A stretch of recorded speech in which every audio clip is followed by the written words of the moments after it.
আমাদের একটা প্রতিবেশী দেশ আছে, আমরা আমাদের দেশ নিয়ে যত ভাবি তারা তার চেয়ে বেশি ভাবে। কথা বুঝতেছেন না? আরো ভেঙে বলতে হবে। আমরা আমাদের দেশ নিয়ে যত উদ্বিগ্ন, এদের আরো টেনশন বেশি। বলেন আমাদের দেশে শান্তি আছে না নাই? আমরা হিন্দু মুসলিমে কখনো দাঙ্গা লাগে? আসতে বলেন কেন লাগে? ওদের পূজা পার্বণে আমাদের মাদ্রাসার ছেলেরা যে পাহারা দেয়, চিল্লায় বলেন ঠিক কিনা? আমাদের তাফসির মাহফিলের সময় ওরা ডিস্টার্ব করে, ঢোল বাজায় না। ওদের পূজা পার্বণের সময় আমাদের তাফসির মাহফিলের ডেট হলে আমরা চেঞ্জ করে দেই। সুবহানাল্লাহ, কি সাম্প্রদায়িক সম্প্রীতির রোল মডেল। আর ওই বাংলাদেশের ব্যাপারে তারা অনেক ডিস ইনফরমেশন ছড়াচ্ছিল। ভারতের অনেকগুলো গণমাধ্যম, আমি জেনারেলাইজ করব না, আমাদের প্রতিবেশী দেশের সব গণমাধ্যমকে আমি দোষ দিতে চাই না, অনেকগুলো গণমাধ্যম তারা ডিস ইনফরমেশন শেয়ার করেছে। ডিস ইনফরমেশন আর মিস ইনফরমেশনের পার্থক্য আছে। মিস ইনফরমেশন না জেনে ভুল বুঝে একটা মিথ্যা বা ভুল তথ্য ছড়িয়ে দেয়া, এটার ক্ষমা আছে, এটার কি আছে? আর ডিস ইনফরমেশন মানে ইচ্ছা করে, প্ল্যান করে, ম্যাপ করে, ছক এঁকে মিথ্যা, গুজব, রটনা সোশ্যাল মিডিয়ায় ছড়ানো, এটার ক্ষমা আছে? আওয়াজ করে বলেন ক্ষমা আছে?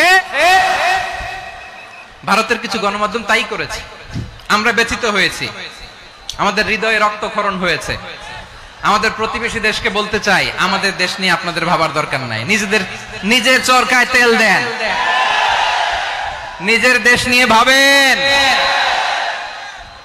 গত মাসের ভয়েস অফ আমেরিকার রিপোর্ট, বাংলাদেশে সংখ্যালঘু জনগোষ্ঠী আগের চেয়ে বেশি নিরাপত্তা পাচ্ছে। Report voice of America, Muslim report নাকি? মুসলিম জরিপ, ভয়েস অফ আমেরিকা। কথা বুঝে নাই বোধহয়। ভয়েস অফ আমেরিকা কি আমাদের রিপোর্ট? না, ভয়েস অফ আমেরিকার জরিপ, বাংলাদেশের সংখ্যালঘু জনগোষ্ঠী আগের চেয়ে ভালো নিরাপত্তা পাচ্ছে।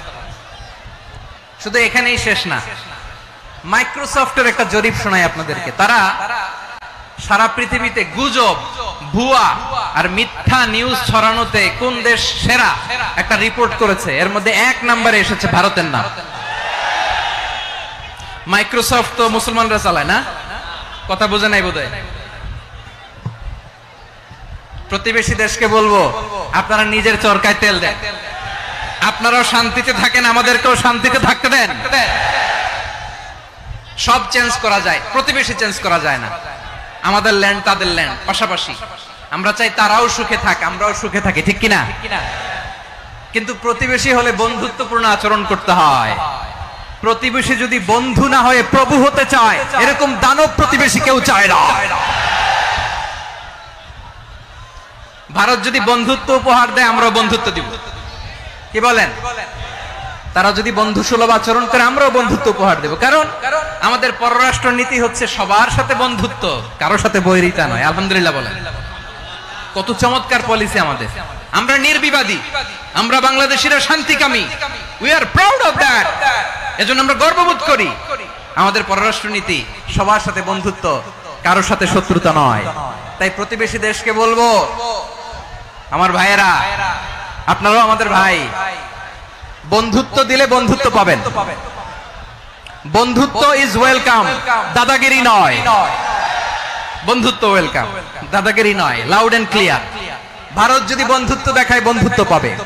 কিন্তু ভারত যদি বাংলাদেশে আধিপত্যবাদ বিস্তার করতে চায়, বাংলাদেশের 18 কোটি জনগণ সেটা রুখে দেবে। ভারত যদি গৌর গোবিন্দের ভূমিকায় নামতে চায়, দেশের 18 কোটি মুসলমান শাহজালালের ভূমিকায় নামবে।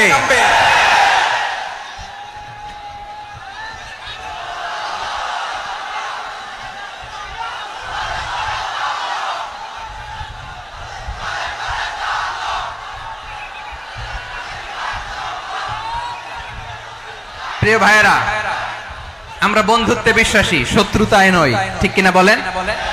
আল্লাহ আমাদেরকে বোঝার তৌফিক দান করুক। তাহলে এই যে তারা বলেছে এদেশে সংখ্যালঘুরা কষ্টে আছে, দুঃখে আছে, এটা কি ঠিক? বলেন, এটা কি ঠিক? না, তারা ডিস ইনফরমেশন শেয়ার করেছে, এটা ঠিক নয়। আমার প্রতিবেশী বন্ধু রাষ্ট্রকে বলবো, আপনারা এটা করবেন না, এটা করবেন না। আমরা শান্তিতে আছি, আপনারাও শান্তিতে থাকেন, আমাদেরকেও শান্তিতে থাকতে দেন। এই যে চিটাগাং এর অ্যাডভোকেট আলিফ হত্যাকাণ্ডে গোটা বাংলাদেশ আমরা ধৈর্যের পরাকাষ্ঠা দেখিয়েছি, চিল্লায় বলেন ঠিক কিনা?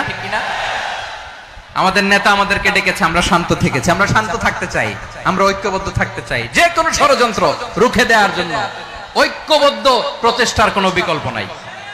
তাই আজকের আলোচনার ছোট্ট একটা টপিক আমি শিরোনাম ঠিক করেছি, আমাদের জীবনে, সমাজ জীবনে, ধর্মীয় জীবনে, রাষ্ট্রীয় জীবনে ঐক্যবদ্ধ থাকার গুরুত্ব। এবার আওয়াজ করে পেকুয়ার ভাইয়েরা বলেন, আমরা ঐক্যবদ্ধ জীবনযাপন করতে চাই কি চাই না? আল্লাহ তাআলা সে নির্দেশনাই দিচ্ছেন।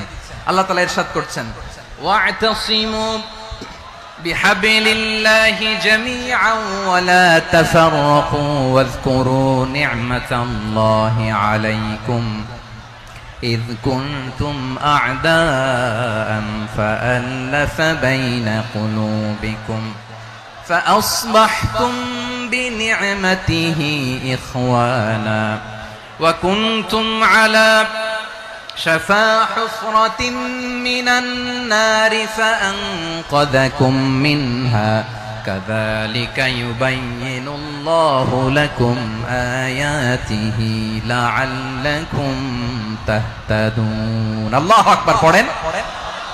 আল্লাহ বললেন, ও গোলামেরা শোনো, ওয়াতাসিমু বিহাবলিল্লাহি জামিআ, ও আমার গোলামেরা সবাই মিলে আল্লাহর রশিকে আঁকড়ে ধরো।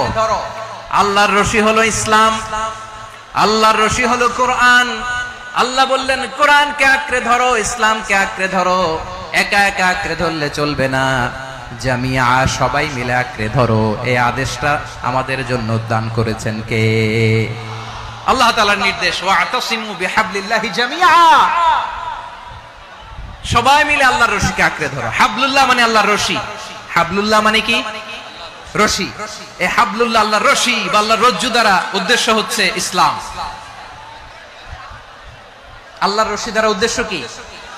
তাফসিরে অনেক ব্যাখ্যা এসেছে। এই এরকম পরিস্থিতিতে তাফসিরের সূক্ষ্ম সূক্ষ্ম বিষয়গুলো আমরা শোনাতে চাই, কিন্তু পরিবেশ হয়ে ওঠে না। আল্লাহর রজ্জু বা আল্লাহর রশি দ্বারা উদ্দেশ্য হচ্ছে ইসলাম। আল্লাহর রজ্জু বা আল্লাহর রশি দ্বারা উদ্দেশ্য হচ্ছে কোরআন, কারণ কোরআন আমাদেরকে ঐক্যবদ্ধ করে, ইসলাম আমাদেরকে ঐক্যবদ্ধ করে। চিল্লায় বলেন ঠিক কিনা? এজন্য আল্লাহ বললেন, তোমরা আমার রশিকে আঁকড়ে ধরো, বিচ্ছিন্ন হয়ে না। আমার দেয়া নেয়ামতগুলো স্মরণ করো। যখন তোমরা ছিলে শত্রু, তোমাদের মধ্যে হৃদয়ে আমি আল্লাহ ভালোবাসা ঢেলে দিলাম, ফলে তোমরা সবাই ভাই ভাই হয়ে গেলে। তোমরা সবাই ছিলে জাহান্নামের কিনারায়, জ্বলন্ত অগ্নিকাণ্ডের পাশে। আমি আল্লাহ দয়া করে ঈমানের বদৌলতে তোমাদেরকে আগুন থেকে ফেরালাম।